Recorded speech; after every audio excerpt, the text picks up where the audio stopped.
We are watching the South African morning. Let's take a look at this now. The Bushiris are expected to find out if they will be released on bail. The self-proclaimed prophet, his wife and 3 others face charges of fraud, theft and money laundering to the value of over 100 million rand. On Monday, the state argued that the couple is a flight risk. eNCA Tshegohaco Moagi has been following this case, and Lindokuhle Xulu is outside monitoring the cross-stake. Very good morning to you, colleagues. I'm going to begin with you, Tshegohaco. A lot has happened so far with this trial, with this bail hearing. They have spent yet another night in jail. The state arguing on Monday that they are a flight risk. Just if you could just briefly recap the happenings that have happened so far leading up to today.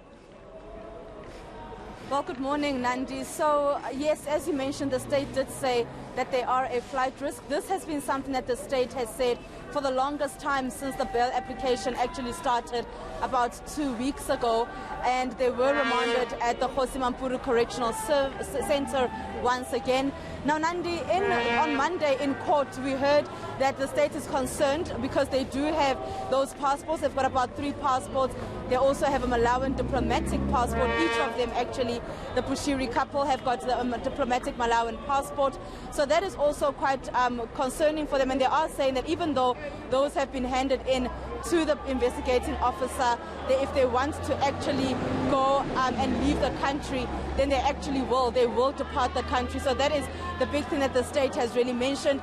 We've also heard that although we understand that the children initially, in the affidavits, the Bushiri said that they live in a good family setup with their children. However, the children, we found out, actually live in Malawi since 2018, and they then visit South Africa now and then. So the state saying that is even more reason for the Bushiris to actually go to Malawi. And we understand that there have been vehicles that have actually been moved from South Africa to Malawi, and the state saying that with some of the actions that they have done, besides the vehicles, things also like the properties that they've now changed into company names, things like that, they say that it just shows that they were ready to actually pack up and leave the country. But of course, Nandi, the defense saying that none of this could possibly happen, that the Bushiris are currently out on bail on a different court matter, on a different charges, and they are expected to be on trial for that particular case just next year in May. So the defense saying that it's not then possible that they would actually default on their bail conditions because they have stuck to their bail conditions thus far. Right, I'm going to cross over to Lindokuhle now, who is outside the court. Lindo, there have been many Bushiri supporters coming out day after day in support of Shepherd Bushiri. How is it looking now? Are they still there? Have they started to fill up outside?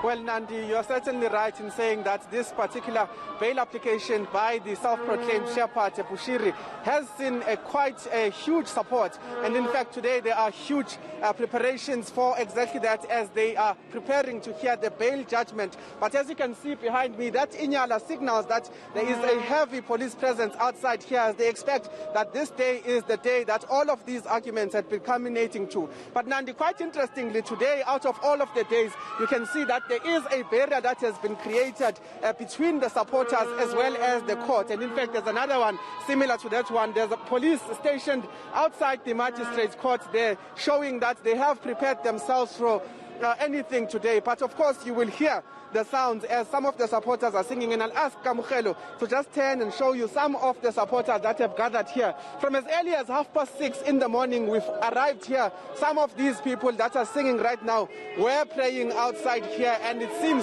that in fact they are asking for divine intervention. As you see, some of those supporters outside here, there is worshiping here, there is singing here, and in fact what we have also been seeing is individual praying as some of those members are stationed outside here supporting the self-proclaimed Shepherd. They are, of course, calling for his release, and today they're hoping that it's the day where his release will be announced in terms of his bail being granted. And after that, of course, he is set to face trial. And some of these supporters out early in their numbers and in fact singing, praying and asking for divine intervention for the major one to actually come out today. Interesting that they've put up those barriers there. I'm going back to Tshegohaco. There's also the issue of the diplomatic status. A lot of the information came out here at home, but it seems Malawi are also now looking into it. Well, that is correct, Nandi. I mean, we do know that Home Affairs is also looking into, they their residency here, their permanent residency here in South Africa. And I mean, it is interesting that they've got a Malawian diplomatic passport, but they aren't even diplomats in Malawi at all. This also came out in court. So the investigations continue around the Bushiri couple. And Nandi, I would just also like to add that although the Bushiri couple is appearing today, they are appearing with 3 others. Zethu Mudolo, who's also expected to hear whether she will get bail. Her husband, Vila Mudolo, however, has not applied for bail.